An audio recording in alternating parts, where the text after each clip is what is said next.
এই তুই এত বার্গেনিং করিস কেন? খুব লজ্জা লাগে যখন আমরা এই বার্গেইনটাকে আমরা বার্গেনিং না বলে আমরা বার্গেনিং বলি।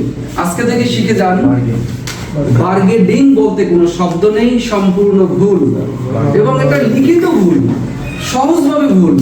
গুগল ট্রান্সলেট দেখুন, সঠিক প্রনাউন্সিয়েশন দেখুন। অনেক সারা জীবন শুনেছেন ট্রান্সলেটর, দর কষাকষি। কোথাও ডি আছে? কোথাও কি ডি আছে? আছে কোথাও ডি আছে? সঠিক উচ্চারণ শুনি।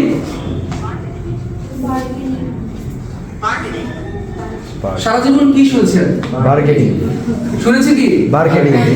এখন থেকে যে বার্গেনিং বলবে ওরা বলবে তোর সাথে আমি আর নাই। হ্যাঁ, ব্রেকআপ।